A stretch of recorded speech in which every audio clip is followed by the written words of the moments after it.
बोल कृष्ण कन्हैया लाल की जय। एक बार ठाकुर जी जब वामन अवतार लेकर आते हैं और जाके बलि से 3 पाँव भूमि मांगते हैं ना, 3 पग, हाँ, तो 3 पग भूमि में वो आकाश पाताल सब कुछ नाप लेते हैं। तीसरा पग बलि बोलता है मेरे सिर पे रख दो, तो उनको भी वो ले लेते हैं। तो ठाकुर जी बोलते बलि तू है तो बहुत दानी और मैं तेरे दान से बहुत प्रसन्न हुआ, तो तू मांग क्या मांगता है? तो बलि बोलता है ठाकुर जी जब सब कुछ आपको दे ही दिया तो अब धन दौलत भूमि ये तो चाहिए नहीं, अब तो ये चाहिए कि सुबह और शाम आपका दर्शन होता रहे। तो दर्शन कैसे होगा? तो बोले तुमने तो मुझे बांध लिया, तब तो मुझे द्वारपाल बन के तुम्हारे गेट पे खड़े रहना पड़ेगा, सुबह शाम आते जाते तुम्हें दर्शन होगा। तो बोला अब तो आप वजन में बंध गए, आपको तो द्वार पे खड़ा ही रहना पड़ेगा। अब ठाकुर जी तो द्वारपाल बन के बलि के द्वार पे खड़े हो गए। उधर लक्ष्मी जी को पता चला कि ऐसे ऐसे ठाकुर जी को द्वारपाल बना दिया बलि। अब लक्ष्मी जी बोली अगर जाके, अच्छा बलि का एक स्वभाव था, उससे जो भी कोई कुछ मांगता या कोई रिश्ता जोड़ता ना, वो मना नहीं करता था। तो लक्ष्मी बोली अगर डायरेक्ट बोलूंगी कि भाई तू ठाकुर जी को वापस कर दे तो वो देगा नहीं, तो अब क्या करें? बोले चलो उसको भाई बनाया जाए और उसको राखी बांधा जाए बलि को, फिर तो राखी का सबूत वो मुझको देगा, तो मैं उसमें उनको मांग लूँ। हाँ, तो अब लक्ष्मी जी उनके द्वार जाती है और बलि से क्या बोलती है आप लोग सुनिए। अगर आप लोग को अच्छा लगे तो चैनल को लाइक और सब्सक्राइब करिएगा।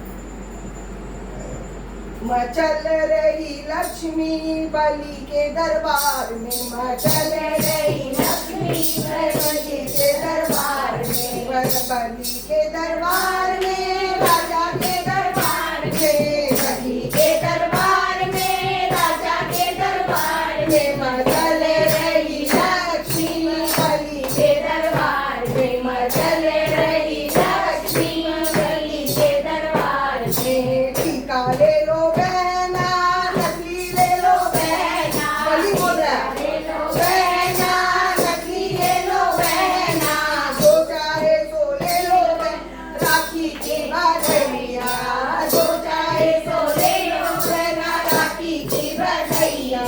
मैं चल रही लक्ष्मी बलि के दरबार में, मैं चल रही लक्ष्मी बलि के दरबार में। टीका नहीं चाहिए भैया, नकली नहीं चाहिए, टीका नहीं चाहिए भैया, नकली नहीं चाहिए, द्वारपाल दे दो भैया, राखी की बधाइयाँ, द्वारपाल दे दो भैया, राखी की बधाइयाँ।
लाल की